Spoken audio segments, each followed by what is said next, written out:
Feel free to take a sheet, Eli, and have a seat. And everyone can feel free to move further away, because I mentioned already that some of you I'm not feeling so well, so I don't want to get on the side. Oh boy. There's not that many people, you'll all be able to hear. So we have some... I didn't get a sheet. Do I get a sheet? Yeah, take a sheet, fun down. It's very sheet intensive. Or you look at all these sources. Or you could just not look at it and just listen to it. Whatever. So for those of you that are new, and there's some new faces, some old faces, the title of this lecture series is How to Speak Ancient Hebrew in Modern Israel. Basically our goal is to introduce modern Hebrew words that have been invented but have roots in the ancient sources.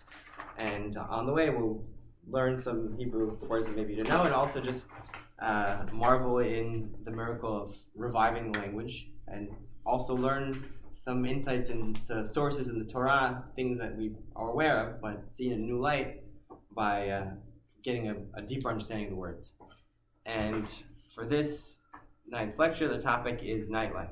We'll talk about going to a pub, a restaurant, music, watching sports, and all sorts of other interesting and risque stuff. At the end, if we have time, I include an interesting chart, but we'll talk about that later. If you want to peek and get intrigued, feel free. But without further ado, let's begin. And our first stop is going to be the local pub. Now, if you go to Israel nowadays, the truth is not everyone uses this word, and there's pub, a bar, a club. I don't know exactly what the difference between all of them is, but a pub is basically a place you go to drink. And there's a new word invented for it. It's called a masbe'ah. And this word should be familiar to us from a few different places, but the most famous perhaps is the first source, which is in the Torah. We'll read it in a few weeks, actually. And this whole topic, this whole paragraph is called Ben Sorer Moreh, the rebellious and wicked son. So what makes him rebellious and wicked? So it says, the whole parasha there is introduced of someone has a son who's wicked and rebellious. And finally, at the end, it says, what did he do that was so rebellious? I'm looking at the third line. Enenu shomea bekolenu zolel v'sobeh. So our rabbis teach us, and we'll see that it's based in later other psukim. Zolel means he's eating like a glutton, and sobeh is drinking like a drunkard, excessive drinking. And then, of course, urgamuhu kol ansher yiro babanim bemet. Everyone should stone him to death. And he's under 13 too. Under 13, you get punished. So the Gemara includes many details, as Jacob is aware, and many of us might be, that the Gemara's and the rabbi's reaction to this is similar to ours. Like, whoa, slow down there! You're just stoning this youngster to death. So they explain exactly when, how, under what circumstances. Some say this never actually happened. It's just an example that not something we carry out in practice. But for our purposes, sobeh is excessive drinking. So masbah is now a place where you go to drink. And in case the pasuk is not clear enough, we have other pasukim in the book of Yeshayahu that also have this word, this root of sobeh. This is an interesting one we read in the Haftarah a few weeks ago, before Shabbat. Echai talezona kiryana emana. Right, Yeshayahu was saying, whoa, how is it that Jerusalem it was supposed to be a righteous city and became a wicked city? Now, it used to be a place of justice, now it's murderers. And then it goes into more details of what did they do that was wrong. The money was, sigim is like, they diluted the money, or like back then it was actual like coins of silver, not just something that's fiat currency. Bitcoins. Exactly. So the silver they shaved off a little bit or mixed in other metals to cheat people. And another way they cheated people is sobeh mahul b'mayim. Your drink, your wine, was diluted with water. Mahul means diluted. So that they tricked people all the time. Interesting that mahul means diluted. It's still used, that word, by the way, in Israel today. If you want something diluted, you say mahul. Mahul also means circumcised. I think it's a little bit different, but interesting, it's the same word. Diluted and I wonder how many people would think twice before going to a pub if they knew all these negative connotations. Yeah, Where it came from. that's one of the interesting things about Israel. We'll do more of that, but like, all the sins that you want to do, you have to use these words from the Torah. It's like ironic. Like, if you want to get a tattoo, it's called a ka'akua, which from the Torah tells us don't get a tattoo. But people nowadays getting tattoos, they're like using the words of the Torah. Or even like, oh, let's go to the movies on Shabbat. You're breaking Shabbat, but you have to say, like, you're not going on Yom Shibai. There's no other word for it. Like, you have to use that religious language. Against your will, you're acknowledging it's Shabbat, which is one of the commandments. Zachoret Yom Shabbat, which now is Kiddush, but on the most basic level means remember that it's Shabbat. So in Israel, even if you're going to a movie theater on Shabbat, you still say, oh, what are our plans for Shabbat? You're still acknowledging that exactly acknowledging that it's a special day. And then later on is another pasuk. You see here it's a noun and a verb. So ech is your drink is diluted, and nisba'ah is to drink. So it's a noun and a verb. This masba'ah is a pub. At a pub, when you ask for a drink, there's got to be a designated driver, and so therefore they might serve hard drinks and soft drinks. Hard drinks are called mashkim harifim. Some of us might know that harif means like spicy, and that's a word that comes up in the Gemara. But when referring to alcohol, so drinks, so alcoholic beverages are mashkim harifim. I guess they have like a kick to them, as opposed to mashkim kalim, is soft drinks if you just want a soda. And now let's say you're at this pub. Sometimes there might be like a band playing. So a concert in Israel is known as a hofa'ah.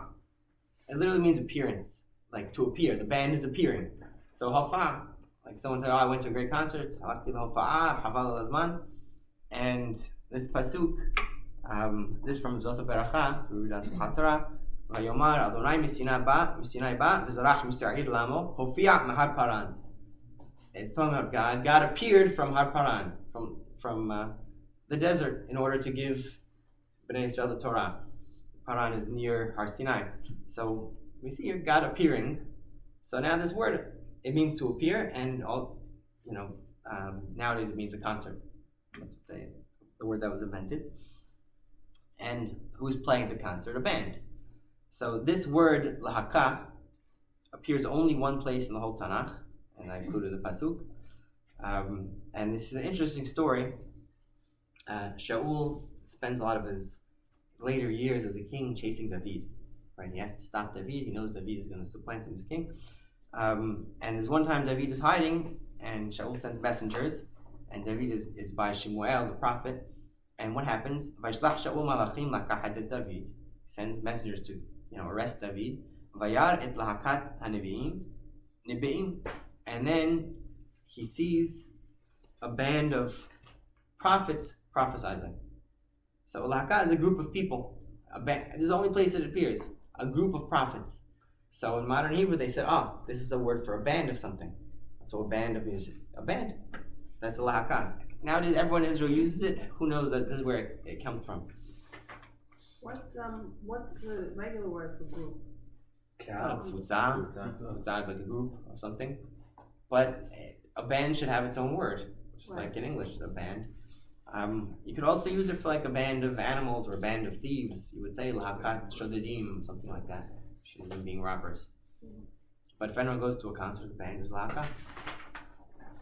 And if you're at a small place, then it's not a huge concert, or like a little pub. They might be playing just to get some exposure, like a new band, right? So how do you say exposure?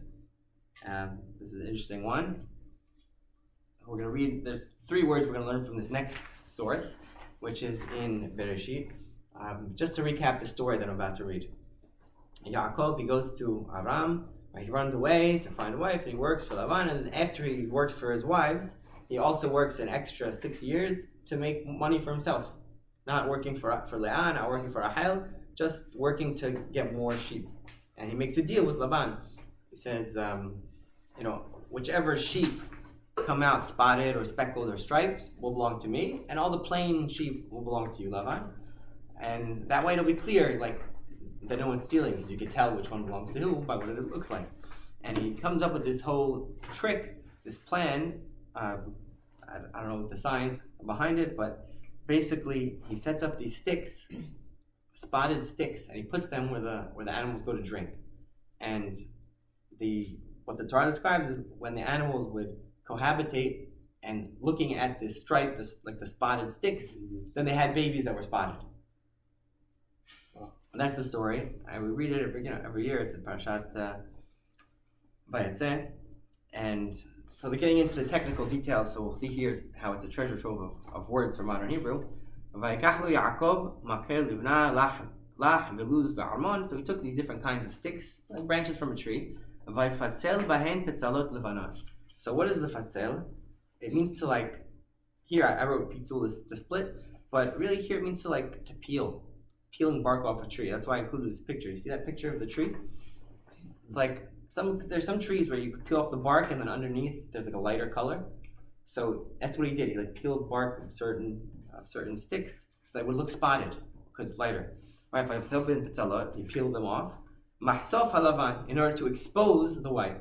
And there's our other word, mahsof or lahsof. It's a verb to expose. And hasifa therefore is exposure. Like the band wants exposure. Exposing the white. Asher ala maklot. And then what does he do after he, made these spotted sticks? Then he presents, like stands up these sticks, like as he stuck them in the ground by where the animals go to drink.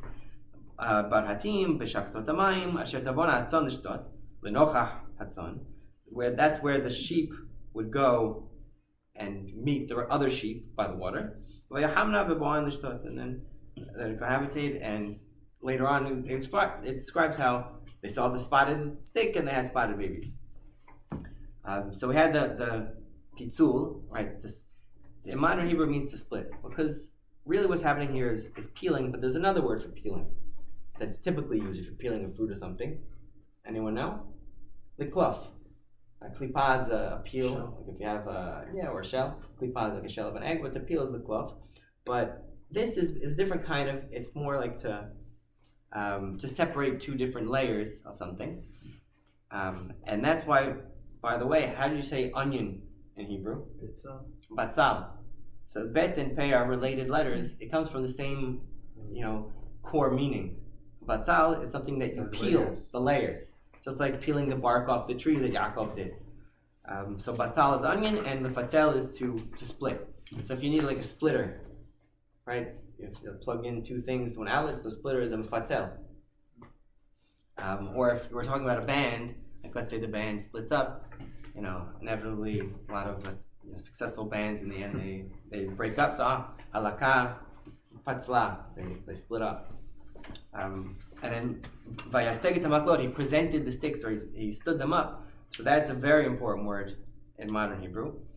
To present something is lahatzig. Like if you have a presentation, it's called hatzaga, like a play.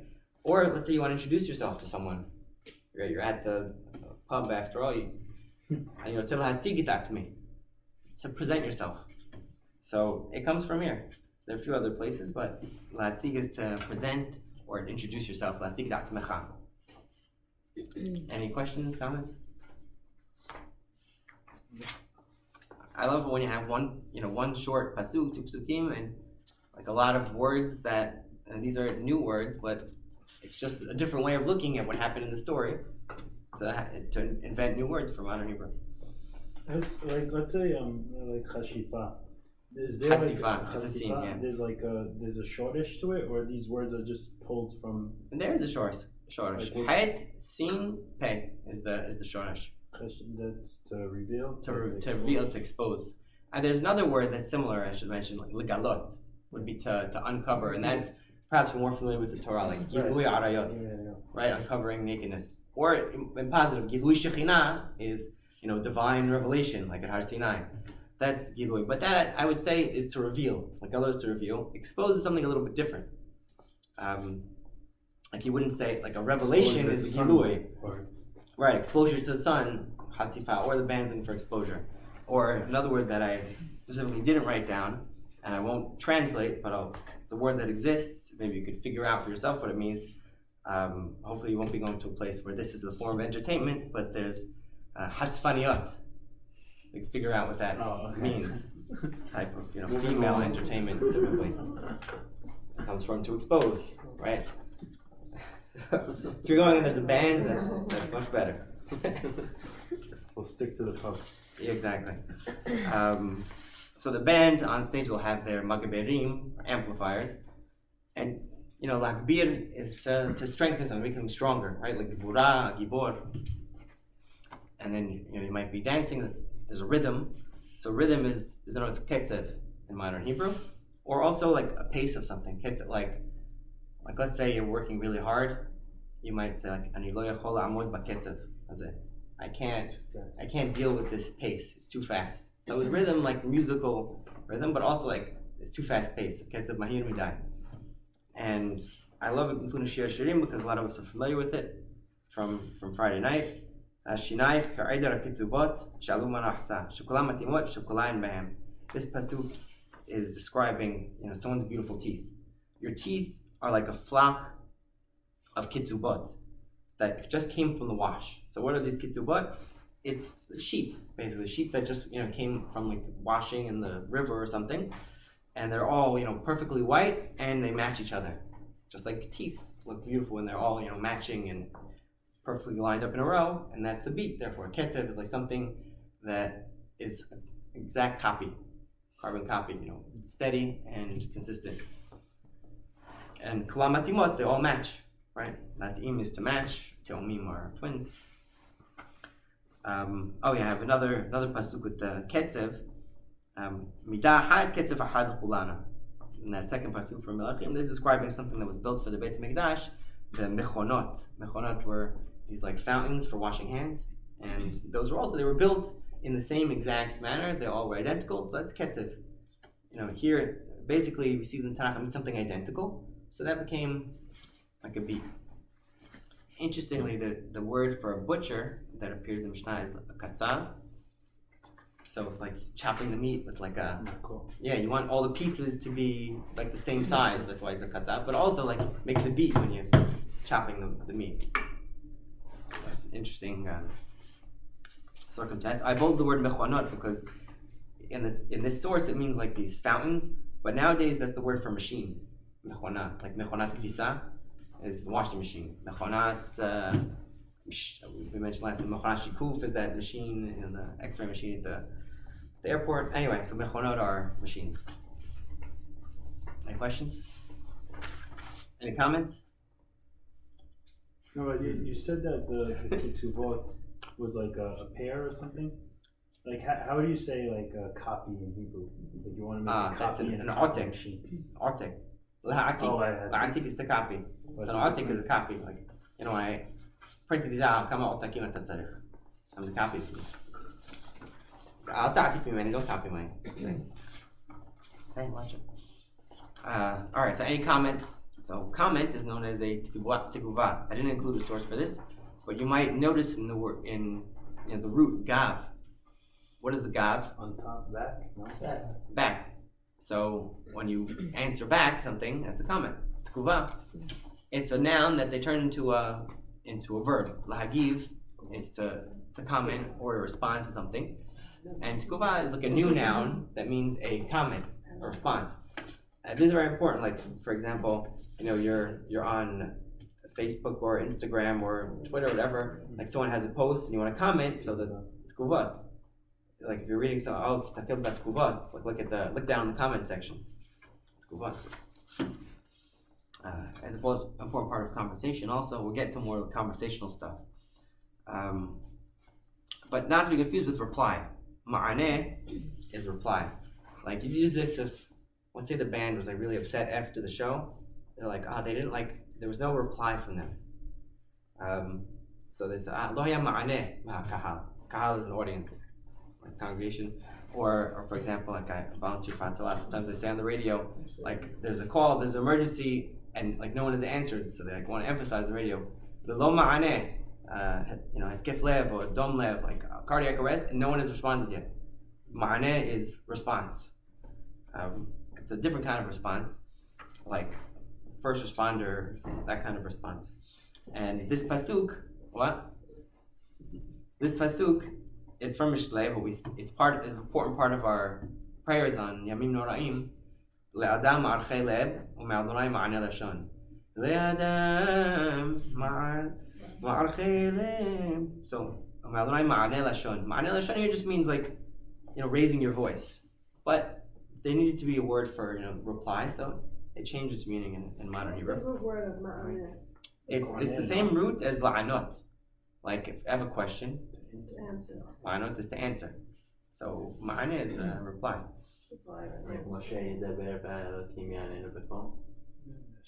Perhaps, but the thing is, la'anot really doesn't necessarily mean to answer. It means like raise your voice up. A lot of times in the Torah it says, like for example, the barachot and the kalot we're going to read in a few weeks. Va'anu ha'levi'im va'amru. And then the Levi'im raise their voices and say, like when they announce the curses, the blessings and the curses, it's not a response to anything. So really ma'aneh is just like, in the Torah at least, it means just to like raise up your voice and say. Nowadays in modern Hebrew, it's become more to answer. In the Torah, sometimes it happens to mean that, but it's a little bit of a change from the original, pure meaning of the word. Good question. And I also bolded ma'archei lev. What is ma'archei lev? What do we mean in this pasuk? To man, we have our thoughts. Ma'archei lev, instead of in the Tanakh, thoughts usually reside in the heart, not in the brain.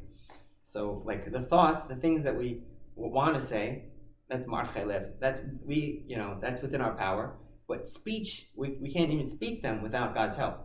Like before we have the repetition of the Amidah, we humble ourselves. We say like, God, please, let us open our mouths just to speak, just to say the prayers, because without God, we have no power even to say anything, just to think. Which is interesting because if you're thinking about like thinking also, we can do without God. But this is the poetic way that Mishlei puts it, and that's the way we say it. And but I bolded it because la'aroch is a very important verb in modern Hebrew. It means like set something up. Like Shulchan Aruch. What's Shulchan Aruch? The prepared table. So to prepare something is la'aroch. And therefore, if you have like a system, something you set up, that's a ma'arechet. So for example, you're at the concert, there'll be guitarra, a bass, the bass, and ma'arechet tupim. Ma'arechet tupim is the drum kit, the drum set. Tuf is a drum, just like Miriam Tuf biyada. Miriam took the drum when they were singing, right. So tuf is a drum, and ma'arechet is a system, like any system, like ma'archot hagana, defense systems, or ma'arechet. What are the kind of systems? Ma'arechet this, ma'arechet kleidam, like your blood vessel system. Any system is a ma'arechet, and it comes from this kind of usage to set something up. So a system, therefore, is a ma'arechet. Any questions? And it's hard to remember all these words, but I'm trying to show you how to draw the insight from the Sukkim. And when you hear a word, connect it to something you know. There's another word that I included without a source because we all know bayit. What is bayit? A house. So in modern Hebrew, they turned it into a verb as well. Like if you want to home in on something. Like the next word we're talking about, combing or scanning. It's like you're at a restaurant, you're scanning the menu, and you home in on something, lebayet, or you home in on something, or homing missiles, tilei biyut, they're called. So bayit became a verb to home in on something, or also to domesticate, like a domesticated animal is hayam buyetet. So you take the word bayit and turn it into a verb. So I thought that's an interesting thing to see how, in the kind of way that these new Hebrew words were created. I have a question, though. Yeah. The people who made these decisions with the words, did they follow a system that was there before? Like, did they look at Latin, for example, and see how they created languages that came out of Latin? Right. That's a good question. I think the answer is sometimes yes. I don't know if that's their guiding light. Look at other languages, but for example, we're going to get up to some Latin later. I'll throw out one interesting, fun one. How do you say rhinoceros in modern Hebrew? So rhinoceros comes from two Latin roots. Rhino means nose, right? Like rhinoplasty. And then ceros means a horn. The animal with a horn on its nose. So the Hebrew word for rhinoceros is karnaf. Keren is a horn, and af is a nose. So karnaf is keren on the af. The animal. So they said we do the same thing that happened with the Latin roots.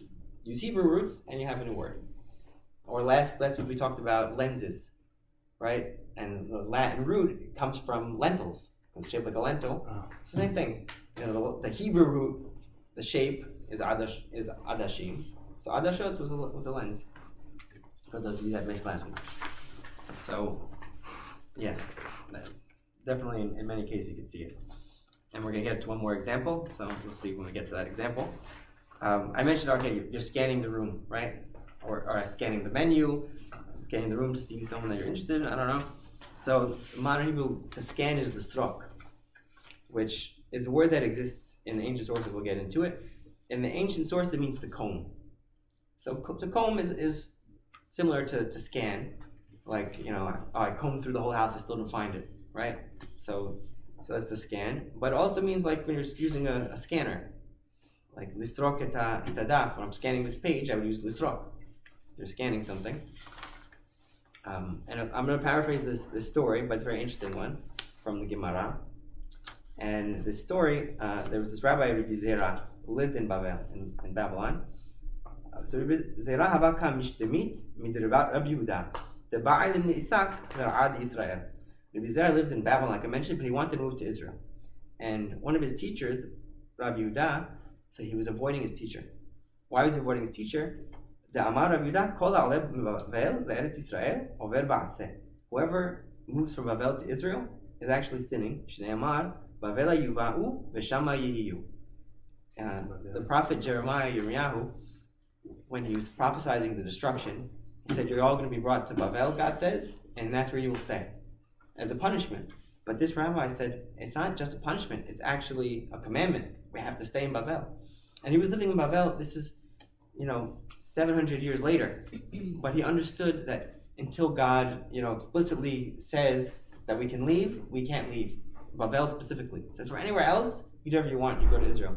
But if you're from Bavel, you have to stay here, because God told us to stay here. Obviously, this was a minority opinion, and Rabbi Zera didn't, hold that opinion. But nonetheless, he didn't want to offend his rabbi. He was afraid, so he was avoiding him. But then finally, before he left, he said, I have to go to my rabbi and learn. I want to learn one last thing from him before I leave to Israel. And by the way, going up to Israel is called lemesak. Lemesak is la'alot. We're going to get to that word later, the Aramaic word that made it into modern Hebrew in two interesting ways. So what does he do? He follows his teacher to the bathhouse. That's where they didn't have baths in their own back then. And he overheard his rabbi saying to his servant, and this is the third line, Haviu li neter, haviu li masrek. Bring me please my neter is soap. We'll get into that word later. And haviu li masrek is the comb. So that's where we see the word comb that became modern Hebrew to scan also. Masrek also used in modern Hebrew. Comb is called masrek. And then he says a bunch of other stuff, and then Rabbi Zera, he heard this thing. He actually said, there's 3 or 4 things I can learn from this simple statement that my teacher said. Bring me my soap and bring me my comb. One of the things that he learned, I didn't include all the lessons that he learned from that, but one lesson I included here because it has a lot to do with this class. And this is the last line. Haviu neter, haviu masrek, kamashmalan. That teaches us, what the statement teaches us, Dvarim shel hol mutar le'omram b'lshon kodesh. Secular, mundane things, he was just saying, bring me my soap, bring me my comb. But he didn't say it in Aramaic, which is what they spoke then. He happened to say it in Hebrew. So he said, I'm learning from my teacher now that you're allowed to use Lashon HaKodesh. You're allowed to use Hebrew, the holy tongue, even for mundane things. And that's, what this class is about. Reviving the language. For many years, it was just used for responsa and writing and Torah. There was a whole debate about that. Yeah, exactly. So you see here that it was hidush to him. This already betrays 1,500 years ago this idea that can you use the holy language for everyday speech? So it's interesting. I wish I could ask him, but what do you think they did? In the time of the Torah, in the time of the first temple, that was the only language they spoke. Right. But you see, there was already this idea of it's the holy language. Should we really be speaking it just in the bathhouse? But he said, I learned from my teacher Interesting, this was the teacher that didn't want him to go to Israel, but he learned from him that you can speak Hebrew for mundane things, just like we're learning about now. Okay, so now the neter, I said, bring me my neter. Neter, I said, was soap. It's actually... Isn't Borit soap? Okay, so you're remembering the exact pasuk that I want to bring next. Look at this pasuk from Yirmiyahu. And this is a pasuk of rebuke. Alright, Yirmiyahu is telling Bnei Israel, Ki im techabsi baneter v'tarbi lach borit. Hey, Tal, feel free to take a sheet. Tarbi lach borit, nechtam avonech lefanai, ne'um Adonai Elohim.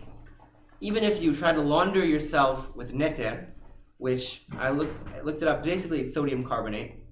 Okay? If you look at this picture, that's the molecular structure of sodium carbonate, and there's a picture of Arm & Hammer baking soda, because that's what baking soda is, sodium carbonate. Nowadays we put it in, for baking, or put it in our fridge to make it smell nice, but back then I guess it was a type of laundry detergent. So even if you use all the sodium bicarbonate, or tarbilach borit, so borit is the soap that you mentioned, Jacob, nechtam avonech lefanai. Your sin is still like a stain. Ketem is a stain in front of me, so says the Lord. So this is the same neter that we saw the rabbi was talking about. And why? Okay, great. So this is an old word. Sodium bicarbonate. Now we call it sodium bicarbonate, but okay. But from here was taken a new word. Like I mentioned last time, we were talking about chemistry. So here also, the word for sodium. There's no word for sodium in the Torah. It doesn't appear. Other metals we have kesef, zahav, but sodium, one of the alkaline metals, it doesn't appear on its own nature. So the modern Hebrew word is natran. Why? Because it's used, less like meman, hydrogen, and again this is the Latin. Hydro is water, and gen is create, the water maker. So natran is the element that creates neter. So sodium is one of the key ingredients for sodium carbonate. What's the Latin of sodium? So the Latin of sodium, periodic table. it's Na, exactly. So the Latin is natrium. Oh, wow. Which sounds just like nectar. So the Latin is closely related to the Hebrew. The English is not. But the periodic table preserves the Latin. Na, nectar. So it's an easy one to remember. Natran is sodium. Makes more sense in Hebrew than English. Any questions? Just a teguva. All right, thanks. And there's a Gemara in Sanhedrin that says that if a rabbi's name has a yud after, that means that they were in Eretz Israel. Right. So just because that means they got semicha, so they got. So Rabbi Zerah, why is Rabbi Zerah? He didn't live in Israel yet. So maybe he went up afterwards, and they're saying if it's just Rav, that means they stayed in Babil, they didn't get semicha, because you can only get semicha in Eretz Israel. So maybe Yeah, so that. And notice the other guy. Just a good rule to know. Is not. Right, Not exactly. He stayed. But thanks for reminding me that we talk about going up, and Aramaic going up is limesak, because later we're going to talk about a masok, which is a helicopter. Or now we'll talk about it. Masok is a helicopter because it goes up. Is that like maskana also comes from there? Like Yes, that's also on my list. Did you look ahead? No, Maskana, maskana is conclusion. Yeah, masok, mem samach vav kuf. Masok. What does it mean? It means to ascend, right? Aliyah in Aramaic is lemesak, to go up. A helicopter goes up, so modern invention.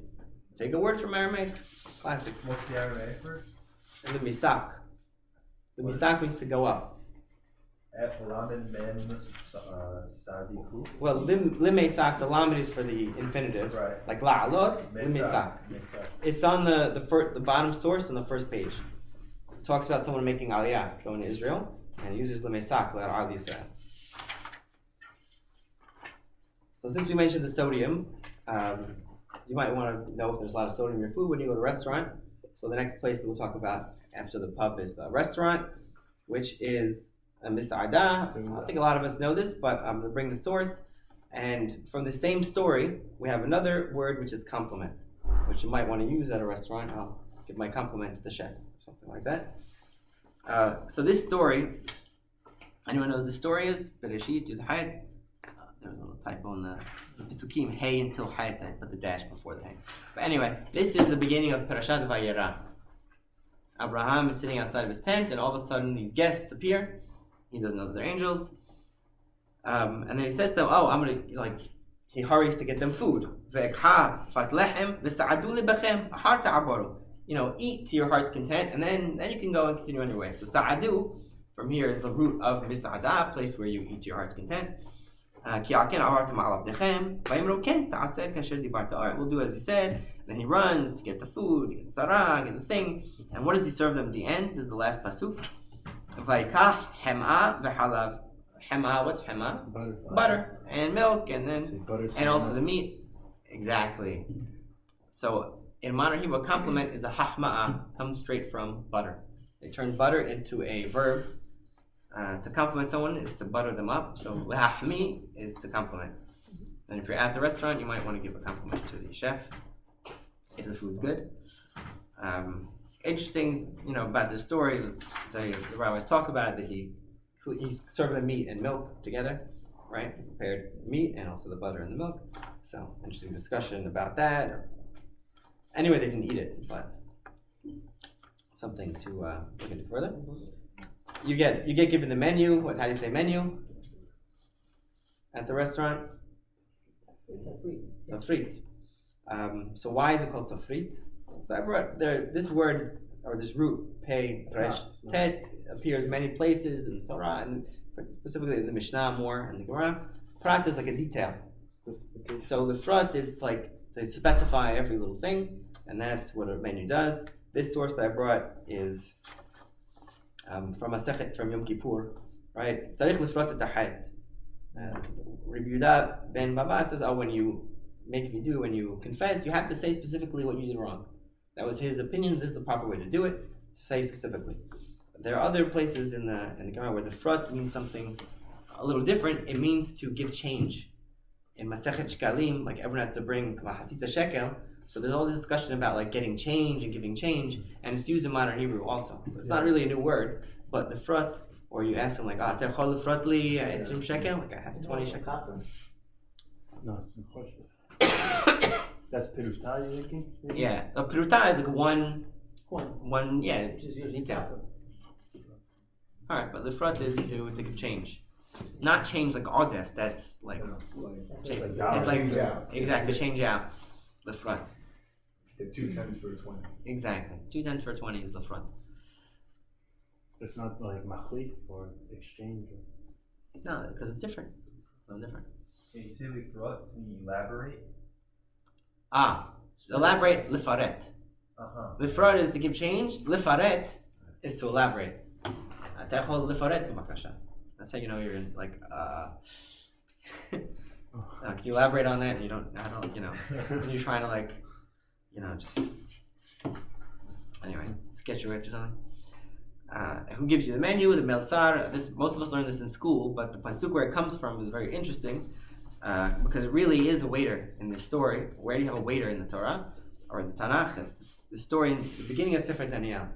So what happens in the book of Daniel? I'll just explain you. Let's just go to the beginning of the story. Daniel was someone who lived at the generation when the first temple was destroyed. He was taken to Babel in exile. He was one of like the top of society kind of people, and he was chosen by Nebuchadnezzar to be one of his noble people in his court. Him and a couple other Jewish guys.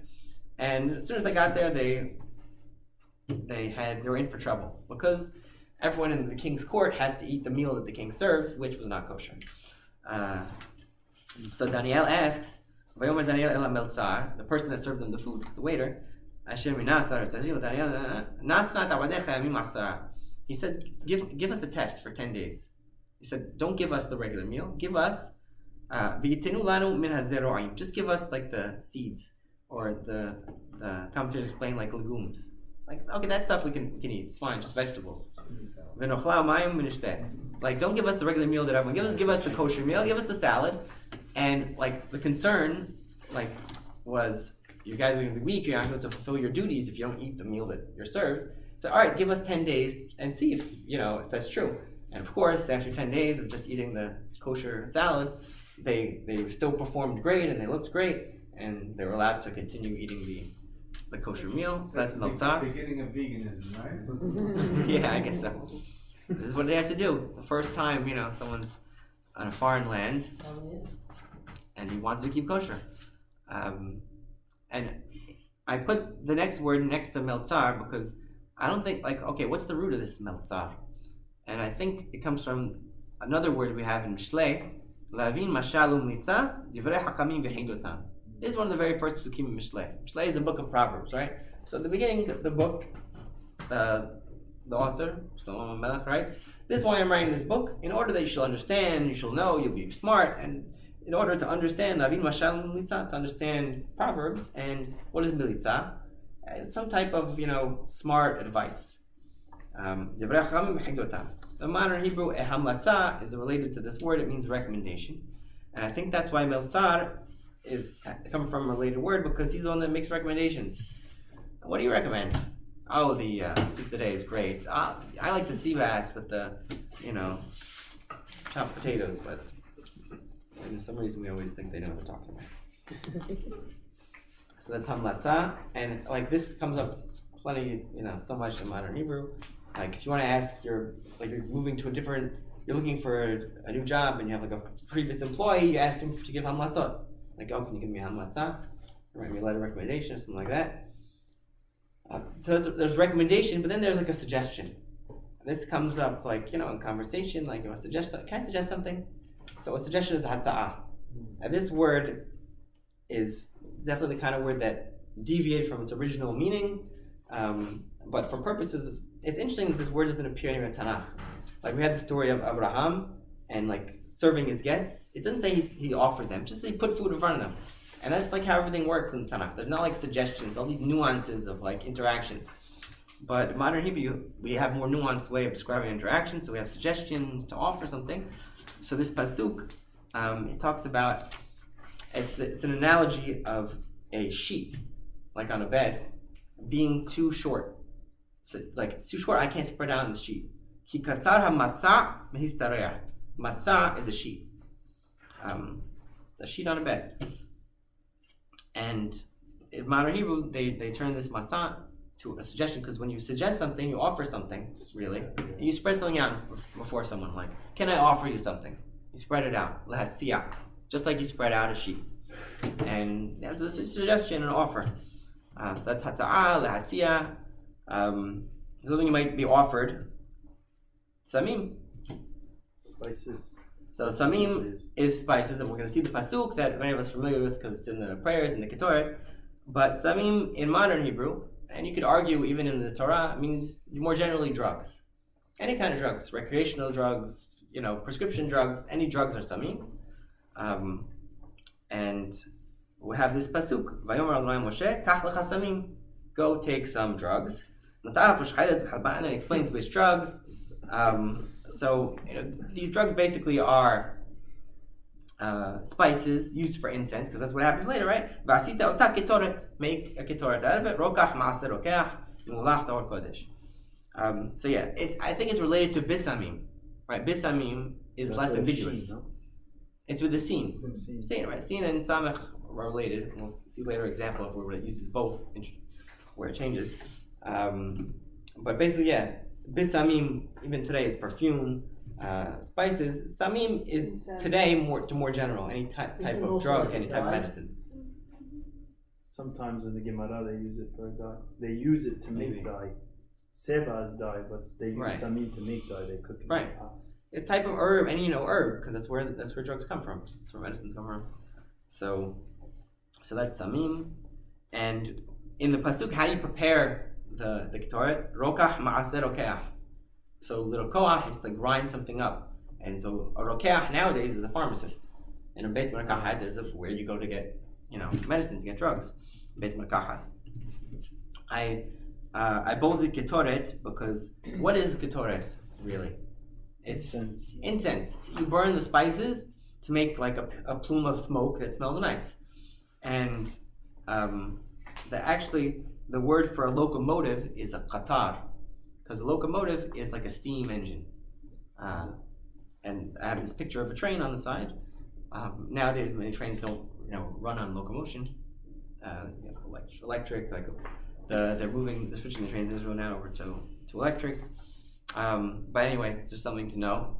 And some like poetic usage, you could use lekater for like smoking a pipe, instead of the more commonly used la'ashen, which comes from the word ashan, right, to smoke. In the Tanakh, it's not a verb. It's another thing. It's just a noun. They turn into a verb, la'ashen. Okay, we're almost done with the sources. I know we're Wait, so sorry, what like is the other word? Na Hashem? likater from ketoret. Is to make that a smoke. more elegant word? They don't really. Yeah, it's like a more like poetic, but it's not used. All the like songs say poems. like. Yeah, lo Hashem. la'ashen, astu la'ashen. Interesting. Speaking of the drugs, the pasuk clearly means spices, but actually in recent years there was like a mizbeach that was found in Arad, one of the cities in southern Israel. Like an altar, they found remnants of cannabis on the altar. So like there's a lot of speculation among archaeologists, and just like there were articles about it in newspapers. They found basically in this temple, it wasn't it wasn't in Jerusalem, it was in Arad, but probably it was like an Israelite temple, because we know that even though they weren't supposed to, they built other temples, and part of what they burned was what we know today as marijuana. So you got to wonder. It seems like probably questionable if this is what Torah is implying. We don't know what the spices are, and the Gemara they discuss. They say no, it's unambiguous. These are the spices, and it doesn't seem like there's anything psychoactive in there. But there were definitely other cultures. There's speculation now that used psychoactive stuff as part of their service in order to get that kind of enhance the worship experience. Yeah. During the week or on the high holidays. Right. Exactly. Nataf is one of the spices. Nataf, yeah. So the way this pasuk, I think, should be read, kahal samim, colon, and these are the spices: nataf, shehelet, halbana, and then samim. So that's like just general spices. What you told me spices already. So what do you mean by this? So that's a lot of what the Ketoret that we read goes into. There are 11 different things, and it explains what's meant by the part that the Torah didn't tell us explicitly.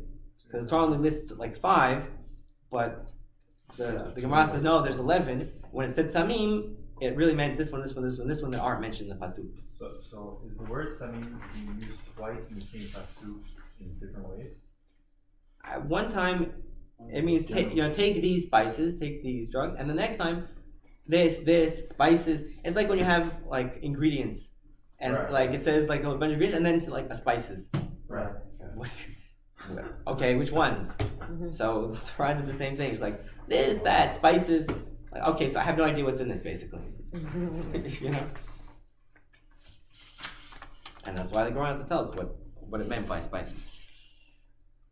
Okay, so now we talked about the pub, the drinking, the drugs. So specifically the drinking, we have this pasuk, which a modern Hebrew word was taken from in Yeshayahu. Hoy ateret geut shikorei Ephraim. Woe to the noble drunkards of the tribe of Ephraim. V'tzit novel tzivit farto asher al rosh geishmanim halumei yain. Not going to explain the whole pasuk, but basically the prophet is chastising the people of Ephraim who are always drinking, and then they call them halumei yain. They're always in shock from the wine. So the modern Hebrew word for shock, I'm in shock. Ani behelem. Or even, in medical parlance, hypovolemic shock is helem, hypovolemi. Medical shock is also helem. But also, it's in the original context of helem, it was related to wine, to drinking. So being in shock from all the drinking. So in modern Hebrew, the term for hangover or being hungover is halum shechar. Being the shock. It's shikor is drunk, but then hungover is halum shechar. From the outcome. Exactly. Yeah, when your body's just in shock from it, no longer enjoying it. I remember that one. Halum. I have to be honest with everyone that unfortunately it's not really used that much. People just say hangover. They hangover, nora. They use the word hangover? Yeah, it happens a lot. There's the beautiful word from the Tanakh. Why don't we use it? But people use it, but not as people just use hangover usually. What can you do? Win some, you lose some. But that's the word that was invented. Okay, we had the masik before. So the conclusion, that's completely modern word, but it comes from that Aramaic to go up somewhere. So conclusion is when you get to the top of something, you understand. That's your conclusion. And I included another interesting source that I'm going to paraphrase about this word asik, and this is from a Sechet Sukkah. There's discussion here about like looking at the walls of the Sukkah. We all know that the walls don't have to be all the way up to the Sechach, because we have this concept of gud asik mehitzata, pull up and lift up the walls. That you can imagine the wall is going all the way up. As long as you have 10 tefahim, then that's enough. Doesn't have to reach the Sechach. There's more details here that I'm glossing over. But again, we have that asik going up and a maskana as a conclusion, and also it's a verb lahasik, to conclude, or to come to likfotz lemaskanot, to jump to conclusions. But another reason I wanted to include this source is because it has one of my favorite modern Hebrew words at the end, teku.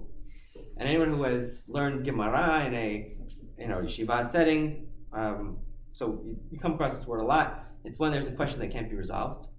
And that's exactly what happened here regarding a sukkah, and regarding a dispute, and regarding mahloket. So teku is it literally means let it stand. In Hebrew, it's a takum, or ta'am, let it stand unresolved forever. But the part that those of us that have learned Gemara in yeshiva, many of us have heard, is this this idea it really stands for something more. Teku. It's Roshei Tevot. Taf Yud Kof Vav. Tishbi Ya'aneh Kushot Ve'i Ba'yot, which means Tishbi Eliyahu Hanavi. He will answer all the questions and unresolved disputes. So it's like this cute idea. It's not what it literally means, but it's a cute idea that one day all these questions that we were wondering will be resolved. So what does teku mean now in modern Hebrew? What do they use this word for? A draw. Like if you have a soccer game that ends in a tie, so it's hamishak yisayim b'teku, and ended in a draw.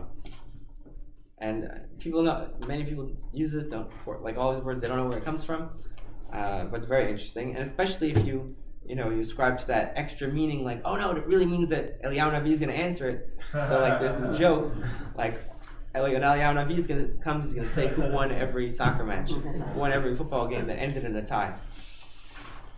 I told this joke to my friend, and someone who grew up in Israel, his parents during this weekend from America, and he's like, you didn't make up that joke, it's as old as time. But it's an interesting joke that only if you know the sources you can laugh at. Last week we already mentioned the helicopter. I put another pasuk here. You can see there's another example of many times the Aramaic words. There's one place where it appears in the Tanakh, especially in poetic language like in Tehillim. So you have this pasuk in Tehillim, Imesak shamayim shamata. If I go up to the heavens, I see you, God. V'atzia she'ol, if I go down to the underworld, hinecha. Also there I see you. And atzia, interesting, this is the word we had before. So it means if I spread myself out in the underworld, then I see God. Wherever you go, God is there, if you have the right perspective. Since we got into the sports, just a few more things, and then we'll look at the interesting charts at the bottom, which I didn't do stuff like this in the last lecture, but I thought it'd be fun, and perhaps clarify a few things. But anyway, Yatzia, bleachers. I remember when I heard this, a light bulb hit up my head. Someone was like, "Oh, I'm like Yatzia? Oh, that comes straight from the Tanakh." And the person I was talking to, what are you talking about? So this is a pasuk describing the Beit HaMikdash. Last lecture we also mentioned Beit HaMikdash. It's a lot of interesting words there describing the architecture that become very useful in modern Hebrew. So this, I'm not going to read the whole pasuk, but basically what's being described here, the Beit HaMikdash and the Mishkan had the main part were the two rooms, the Kodesh and the Kodesh Kodashim, right? The Holy and the Holy of Holies. And the Holy of Holies was the Aron HaBrit. That's where the Kohen Gadol went on Yom Kippur. But there's more to it than just those, very important rooms. There are all these extra rooms, storage spaces, and lockers and whatnot all around. And one of these structure that like went all around the Kodesh Kodashim that you can see in these schematics was called the Yatzia. And if you look in the top picture, that's like a side view. You see where it says 6, 5, or 7, 6, 5. Everyone see that at the top left corner? There's these three levels, and like the room on top is the widest, and the middle one is a little bit narrower, and the bottom is even narrower. So these are different, storage rooms. There were 3 stories of storage rooms around the Kodesh and the Kodesh Kodashim, and without this diagram, it's hard to understand what's being discussed. But why did they make it that way? The bottom is narrow and the top is wide. And so the pasuk explains, they built it that way in order that it should not hold on to the walls of the bayit, of the temple. Basically, Shlomo Melech designed the Beit Mikdash in a way that we didn't have to have like these beams supporting the higher levels, but rather the wall itself. If the wall is thicker on the bottom layers, then the wall holds up the floor. So I guess this was a way to sort of respect more the temple. Like, we're not gonna like put shove beams into the walls. Just like the walls support the floors in a less invasive way. So what does this have to do with bleachers? Because it goes on. Exactly. That's what the bleachers look like the stepped structure that goes in and up and then in and up and then in. Just like these chambers that as you go up, the next level goes out and up and then out. The stepped structure. So the modern Hebrew word for bleachers comes from this. Is it because it's an upward structure? Exactly. But it's upward and like stepped. Didn't you imply from the pasuk on the previous page to me that shoresh implies downward great. structure? Okay, so the question I'd ask more like, what is the connection between Yatzia and Lehatzia? And is it the same root or not? Right. So the answer is I don't know, and it could be that they're related. How I have to make it stretch a little bit. Depending which direction you go. I could say that this structure is something that also is spread out. Like as you go up, it's more spread out. And matzah was a sheet that you spread out. Right. Spread something out. Yeah. And you can try to figure out, how it's, where the dotted line is that connects the two. What's an exit in Hebrew? That's with an aleph. Let's say Yitzia with an aleph. Yitzia with an ayin. It's no different. Yeah, when you said about the word maskana, it's almost like the word maskana is a logic that's reaching an apex. Right. Whereas in English, we say, what's the summation? What's the bottom line? What's you draw a line and it's on the bottom, conclusions on the bottom. Exactly. All right. And this is exactly what I'm talking about. When you see how it's adapted to modern Hebrew, you understand the concept more. And perhaps, the Gemara's concept of conclusion is different than they would talk about it in modern English. Maybe it's a secret of Jewish knowledge. Yeah. This is how conclusions are different for us. Nice. For sure. While we're looking at the Beit Mikdash, I think every lecture the Beit Mikdash always comes up because there's a lot of psukim that talk about the Mishkan and the Beit Mikdash, and then we had Yehezkel and his whole vision. There's so much architecture and all these weird words that become useful. So different parts of the Beit Mikdash, there's the hall at the beginning called the Ulam, and then further in is the Heichal, and then which is also known as the Kodesh, and then all the way in, Kodesh Kodashim is also known in the Tanakh as Devir. So these two words, Ulam and Heichal, were adapted to modern Hebrew. Ulam is an event hall, like you get a place where you get married, or have the reception would be called an Ulam in modern Hebrew.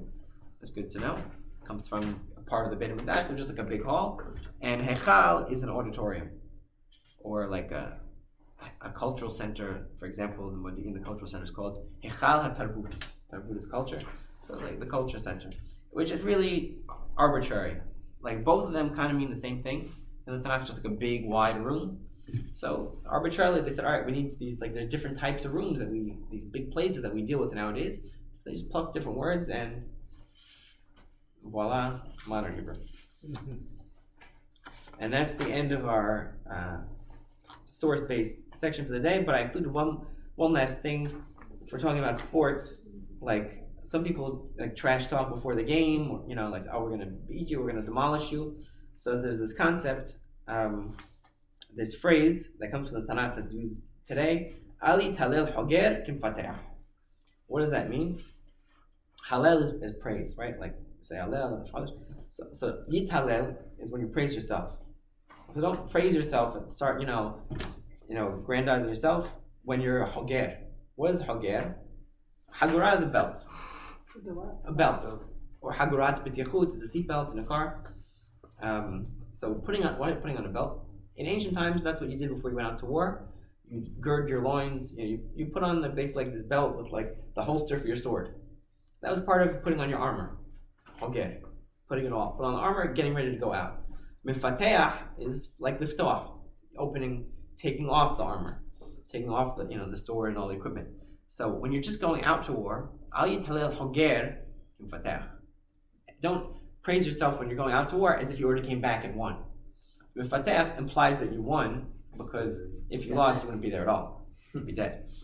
And that's I think there's similar concept in Arabic, like for example Fatah, the Palestinian liberation movement. It literally means victory. That's what we're about, victory. And the military connotation is the same in Arabic as in Hebrew. Fatah, opening up, winning, victory. So Fatah is winning.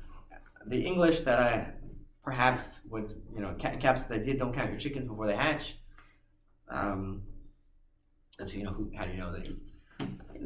It sounds much better in Hebrew, and it's if you say it in Israel, people will laugh and smile because like, oh, it's like a funny, like everyone knows it's an antiquated thing from Tanakh, but the kind of thing that I like to say.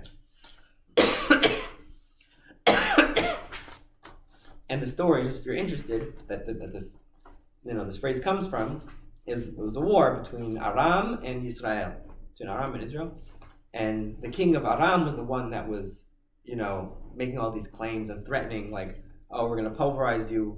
After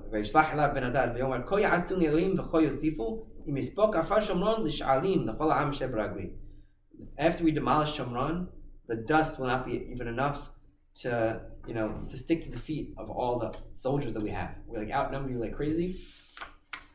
When we destroy you and you turn to dust, there's not even be enough dust to be stuck on everyone's feet. There's going to be more feet than dust.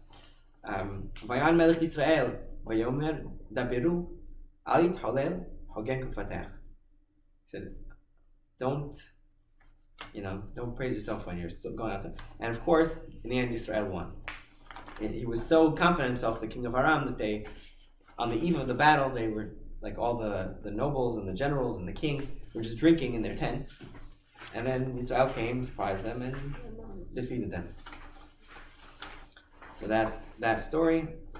So you can say it in any context when someone is claiming, threatening. So they hold on 1 second. Now, I just want to do a few minutes here to look at this interesting, something that we touched upon. The sources we looked at, we have from the Tanakh, we have from the Mishnah, and we have from the Gemara. The Gemara is mostly Aramaic, and a lot of modern Hebrew comes from Aramaic. But the thing about the Tanakh and the Mishnah, or as I call it here, Lashon HaMikra, which is the scripture, and Lashon HaChamim, which is the word writings of our sages, is a lot of times you have two different words for the same concept. So when the language is revived into a spoken language, so which word do you use? And the answer is sometimes sometimes the Tanakh word and sometimes the Mishnah word. And that's the first chart. We have some examples. And sometimes both of them are used with different meanings. The first chart is we have both words, like the same word, but in modern Hebrew it had different meanings. So for example, the first example is rechush and nechasim. Both of them mean the same thing. And that's the word that's shaded. I hope this chart's not confusing. Property. Like in the Torah we have, Abraham says to the king of Sodom, Ten li tanefesh v'rechush kachlach. Give me the people, the captives, and you keep the property. So that's rechush. But in the Mishnah, they're talking about nechasim. Nechasim is property. So in modern Hebrew, Nechasim still means property. Rechush also means property, but they said, all right, we have like an extra word here. They turned it into a verb. L'rechosh became now to acquire things. Or like if you have like an acquisition of like a company, it's called the rechisha. Any acquisition is rechisha. So that's how the extra word, neches is a property in modern Hebrew, but rechush is all right. L'rechosh is to acquire. Another two words that one from Tanakh, one from the Mishnah that mean the same thing, but in modern Hebrew they got different meanings. Ra'ad and ratat. Ra'ad means like to tremble or to quake, and I use the word quake specifically because Ra'idat Adama is an earthquake. But in the Mishnah, that word is not used. Instead, ratat means the same thing, to tremble. But in modern Hebrew, they changed it to mean to vibrate. So therefore, when you're turning your phone to vibrate, it's retet. Telephone should be maratet. And so to more example, I don't know if we have time to go in depth to all of them, but darash and tava, they both mean to sue someone, like demand money from somebody. But nowadays, darash means to like you require something, like in order to teach this class, I doresh shulchan, I doresh mahshev. Okay, I require this. Pricha, livluv, both mean to blossom. Livluv is only used in the Mishnah. In modern Hebrew, actually, if you want to say something is blossoming, you'd say milavlev, like a lulav, perhaps. And a pricha, you wouldn't use that for blossoming, even though flowers are still prahaim. A pricha is a rash, because it's like it's something that spreads, just like flowers open up and spread. Also, like we have the story of Rabbi Hananiah ben Tradion, the Romans wrapped him in a Torah scroll and burned him alive, and then he said, anireta otiot porchot ba'avir. The parchment is burning, but the letters are flying in the air. So you see already in ancient times, a word from the Torah was repurposed, like meant to like spread out and fly. But nowadays, pricha is a rash. Hara and me'uberet both mean pregnant. In the Torah, hara is used. So if you want to say you're pregnant, ay beherayon, you wouldn't say any me'uberet. But that word me'uberet, it wasn't just thrown in the garbage from the Mishnah, because ubar is still a fetus. I think the Gemara says the gematria horayon is the amount of days for a standard pregnancy. It's interesting. But resh is already too long. Okay. Check it. Yeah. I think it's like 262 or something. And then medaber and mesiah. In the Torah we always see medaber, by daber Hashem Lemor, but in the Mishnah you have mesiah, like mesiah lefitumah. So nowadays to speak you'd say like medaber, but the siach is still preserved in modern Hebrew because the conversation is called still a sicha. And the samech is switched to a sin. Usually it's written with a sin in modern Hebrew. So it's just some examples of words. Perhaps you're not sure which one you used. So like they're both used in modern Hebrew. In the next chart, perhaps some of these are more common words that we might be familiar with.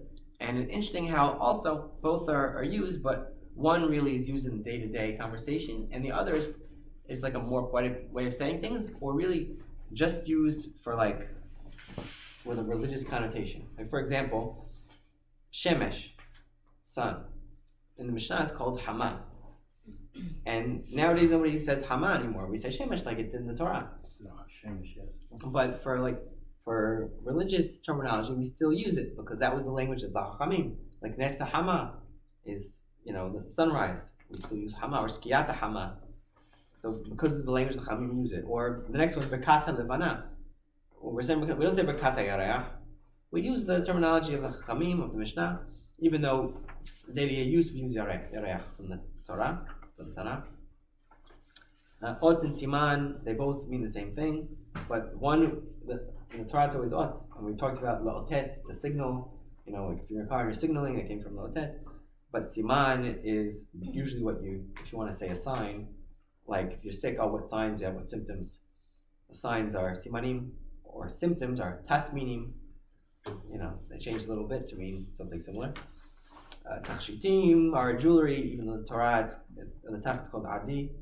Like vayitzlu bnei Yisrael et yam har horev. Maybe the next one, sometimes when you're unsure what to use, etz or ilan. Like tu bishvat hagla ilanot. So you can tell from the name, Ilan comes not from the Tanakh, comes from the language of the Mishnah, because that's when the holiday came to being.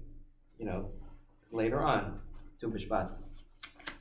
Ugly or not, but nowadays, if you're in Israel, you use etz. That word became, this the commonplace.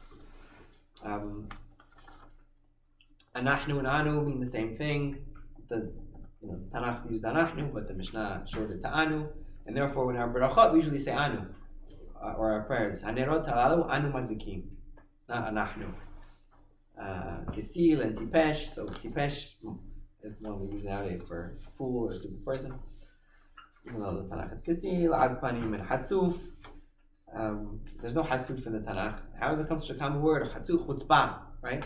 So it's also the Mishnah, a lot of our words. Mavet and Mita. If you're wondering what to use, like in our prayers, say, oh, Hayab Mita. Like, that's how it's called in the Mishnah. Death means Mita. But in modern Hebrew, you use the Tanakh word, which is Mavet. Like, who. He kabu ad mavet, he beat him to death. Yeah, malach With one vav, though, right? With two? One, yeah. One. Two. So interesting. In modern Hebrew, usually, like words that they want to emphasize that the vav is pronounced as a vav, not as an u or halam. They put two, but it's just like I don't know why they did that. It's another way to make things readable without nekudah. You just put Nikudah under that single Like vav. George Washington. Exactly. Right. Too much. George Washington, man.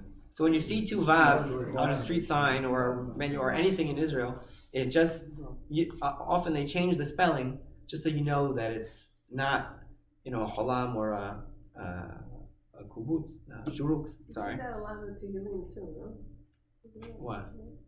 To change the spelling to, no? The Tehillim. Different reading. She's saying that. Kriyu Ch'tiv. Maybe we'll talk about that next time. That's But like yeah, secret stuff. exactly. More so. This is an interesting one. Gava, like we see gava a lot in the Torah, like vaygva, vayamot. What does gava mean? So I looked it up, and basically I'm reading this book that talks about the development of the Hebrew language, and the book, clarified to me that gava means the same thing as the word that we in the Mishnah, and it's used in modern Hebrew, goses. Goses means someone who's like on their deathbed. So gava also means someone who's like about to die. That's why it's always vaygva, vayamot. They became deathly ill and then they died. And famously by Yaakov, it only says vaygva. And that's why there's this idea, Yaakov never died, because it only says vaygva. He only became deathly ill, but it doesn't say he died. Because the vaygva doesn't, not the same thing as die. Et and Zaman, nobody uses, et. The Torah doesn't say Zaman. Usually it says et, like. Zman Torah thing. Okay, so that's the language of the Hachamim. And our prayers say like Zman Matan Toratenu or Shechianu V'Kimanu V'Gi'anu LaZman Hazeh. So, like I mentioned, in the Sidur, in the Barachot, in those things, we often use the language of the sages, but the Torah has different words, and in this case, that Zaman is what's used in modern Hebrew. That's why it's shaded. Shaded in the word that's used for standard conversational. And Reya and Haver is the last one I wanted to end on a happy note. The Torah never uses Haver. We all know how do you say friend. Everyone knows Haver, but the Torah doesn't use that. It uses Reya always. V'ahavta l'reyacha kamocha. Right? Love your neighbor or your friend like yourself. But in modern Hebrew, the Haver, won out. And so modern Hebrew truly is a mosaic of words that were used in different ancient time periods. Yeah. Any questions? Yeah, one more. How do you say, let's say, like just a separate piece of wood, like off the tree? How do you say So that's always eitz. So how do you Eitz is lumber or to wood. differentiate? Like let's say, because So- eitz is tree. Right. So in that kind of Just situation, context. you could like differentiate. No, יש את האילן, ויש את העץ שכבר גזרתי. Similar to the word wood in English. Right. Like I was out in a thick wood, Yeah. like a Right. forest. I mean, sometimes Or people we need use more tree. wood. Right. So Mm-hmm. let's say there's a tree. There's not a wood. Right. Yeah, Eitz is tree and wood, but whereas Ilan is just tree. Right. But nowadays, usually tree is referred to as an Eitz. And Ilan is, everyone knows what it is, but it's used more poetically. Like in the song, like, Tu B'Shvat Hagiah Hag LaIlanot. Or Berkat Ilan, we use the word Ilan, why not Eitz? Because again, it's the barachot, the prayers, we always use the Mishnah. Generally use the Mishnah for that. Ilan High School.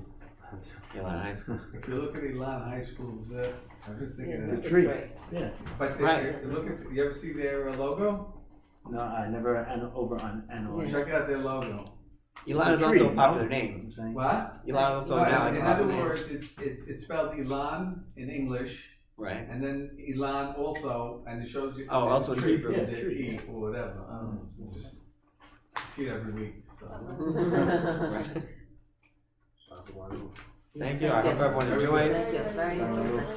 in previous lectures, we talked more about the history of this whole project of reviving the Hebrew language, the end of the 19th century, the beginning of the 20th century. So hopefully I'll be able to upload the video from last time in case anyone wants to Okay, thank watch you. that. But after we shut the video, we can talk about it. Amazing stuff. Good to